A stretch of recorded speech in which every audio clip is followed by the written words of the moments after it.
Bon, comme c'est le retour, je ne vais pas utiliser les mots grossiers. D'ailleurs, je te tiens à l'œil.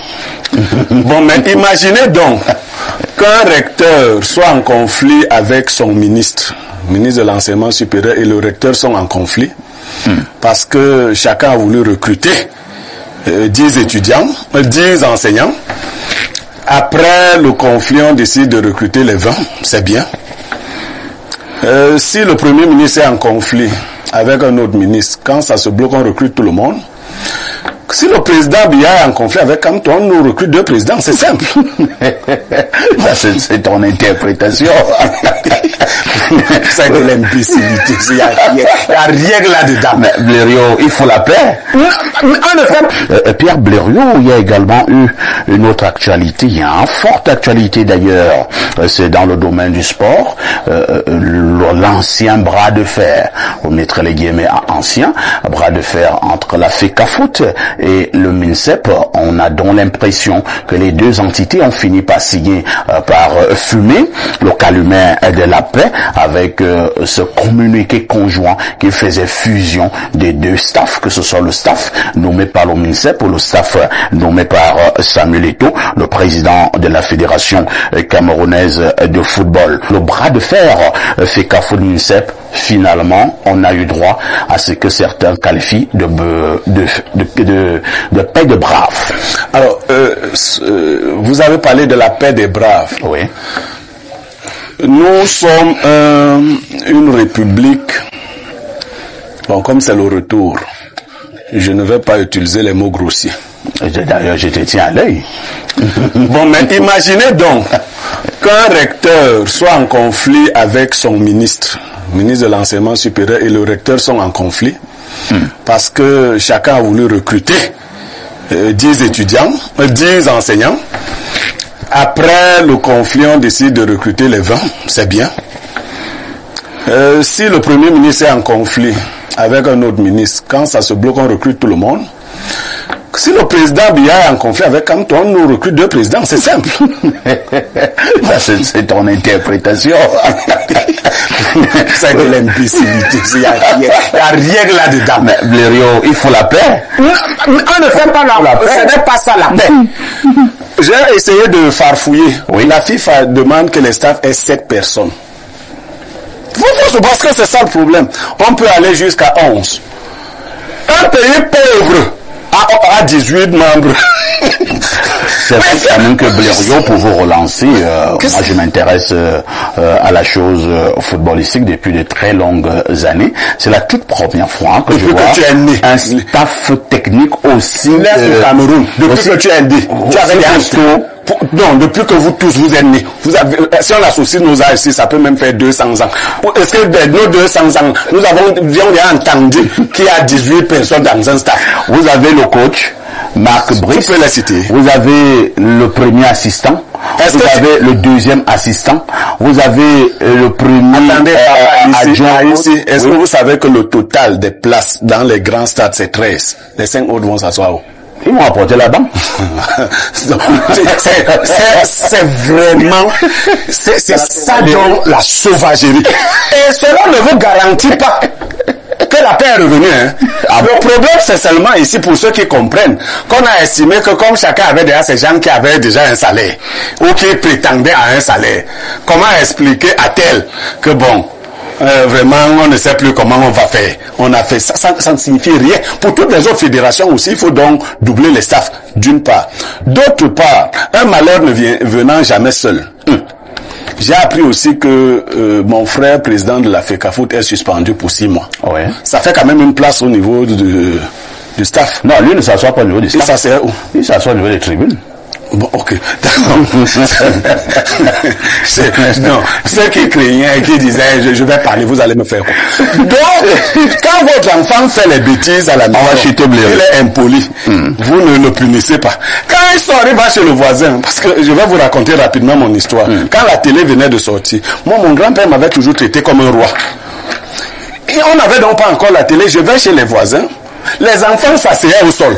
On me dit, assieds-toi au sol. Comme j'avais les salons chez mon grand-père, j'ai dit que de m'asseoir. Oh, mais quoi, sors!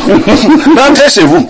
C'est donc comme ça que quelqu'un étant habitué à faire ces choses ici, est allé de l'autre côté faire les mêmes choses. On lui a dit que, ici, ce n'est pas 18 membres de staff. Hein. Ici, quand tu insultes les officiels, on te suspend pour 6 mois. Et si tu fais plus de bruit, on te suspend à vie. Et laissez vos affaires d'icônes. Vous connaissez l'une des plus grandes icônes du football français? Platini oui. A été suspendu du football à vie. Donc, merci. Voilà. On va passer la parole à Lazare Zambo. Lazare, je vous suggère, pour que nous gagnions en temps, que vous vous appesantissiez simplement sur l'actualité ayant trait au football, avec ce que certains ont qualifié de la paix des braves. Et maintenant, on a vu le document signé, ou alors co-signé, c'est la bonne expression, par le ministre et maintenant le président de la Fédé. On parle encore sur haute instruction du président de la République. Finalement, je ne sais pas, je ne remets pas le couteau sur la plaie, hein, mais je me pose la question parce que lorsque le ministre des Sports, au départ de l'action, nommait le premier staff technique, on avait également parlé sur haute instruction du président de la République. Maintenant, par la suite, M. Eto'o nomme aussi un staff. Maintenant, on fait la fusion des deux staffs, entre guillemets, sur haute instruction du président.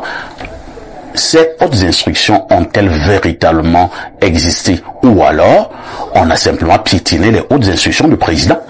Cette question qui vient d'un téléspectateur et cette émission qui vient à Marseille, c'est un ami à moi, il y a 2 jours, il m'appelait justement parce qu'Info TV avait quelques soucis de retransmission. Il voulait savoir ce qui se passe.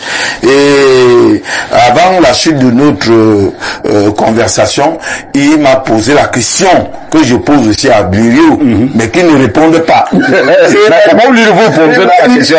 Il m'a pas dit de venir poser la question. Je ne dois pas répondre. Vas-y. Moi qui l'ai posé en plus. Vas-y.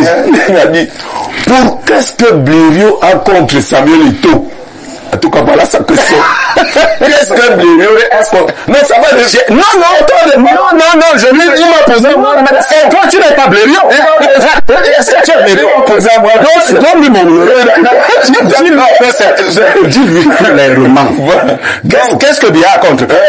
Alors, non, moi je vais poursuivre. Je vais poursuivre maintenant.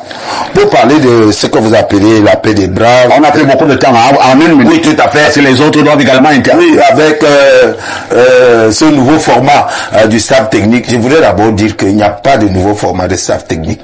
Quand vous observez bien, c'est le staff d'Eto'o qui est maintenu. Plus Marc Brice. Maintenant, on a fait quelques petites faveurs à quelques éléments de notre staff. Ouais. Ça veut dire que c'est Eto'o qui avait nommé Marc Brice. Ils vont souvent rester en tribune. Parlant de place, ils vont souvent rester au niveau des tribunes. Mais le staff d'Eto'o, lui, il est là. On sait quand même que... C'est une interprétation. C'est ce que dit le texte. Au niveau du patron, n'est-ce pas, dans le cadre de la gestion des équipes nationales, on a également, il y a eu un changement, mais le changement, c'est fait dans la maison. Bon, il paraît qu'on soupçonne l'autre de faire dans ce qu'on appelle trivialement chez nous, parfois trop de Congossa. N'est-ce pas? Et c'est pour ça que on a dû le faire sauter pour le remplacer par Atouba. Donc, parlant de la paix des braves, je ne pense même pas que ce soit une histoire de paix des braves. Je crois que on a essayé de remettre les choses dans l'ordre. C'est-à-dire que le ministre et ceux qui sont au-dessus du ministre ont constaté que ces désordres-là, Eto'o n'était pas d'avis de laisser passer n'est-ce pas, ce type de désordre qui passe par les hauts accords, qui passe par des hautes instructions. Parce que si on veut nous faire comprendre aujourd'hui que le président Paul Biya est devenu un champion, n'est-ce pas, en ce qui concerne se dédire. C'est-à-dire que Paul Biya aujourd'hui est capable de se dédire à chaque moment. C'est peut-être ça qu'on veut nous faire croire. Vous avez jeté avec ce qui arrive avec ce staff. C'est qu'on nous a dit que le staff du ministère existe sous haut accord du président de la République. Tout à fait. Mais maintenant, qui est venu encore faire cette jonction? C'est toujours le président de la République. Cela signifie donc que le président de la République vient d'être ridiculisé. C'est ça? Non, le président de la République n'est pas ridiculisé. Le président de la Est-ce que les hauts accords du président ont été respectés? Non, il n'y a pas eu de haut accord. Tout ce que Biya a souvent dit, c'est surécrit. Tout ce que Biya a souvent dit, ce sont des gens qui ont écrit. Quand il avait dit que la salle aura lieu le jour dit, ça a eu lieu le jour dit. Non. Alors, si c'était sur haut accord, mais c'était son haut accord, sa haute instruction. Samuel Eto'o-Fils, qui est très introduit à la présidence, il a introduit où? Il se serait cassé compris. En comprenant que celui qui l'appelle son papa c'est compris. A donné un ordre. La présidente n'a pas les papas. La présidente n'a le président. C'est la cuisine qui a les papas et les mamans. D'accord. C'est compris. Il était convaincu. Son père s'appelait le père d'Eto s'appelait Eto David. Il s'appelait Labila. C'est un débat entre pour fils Biya. C'est le plan donne à Eto raison. Il a résisté et on a gardé son staff. D'accord.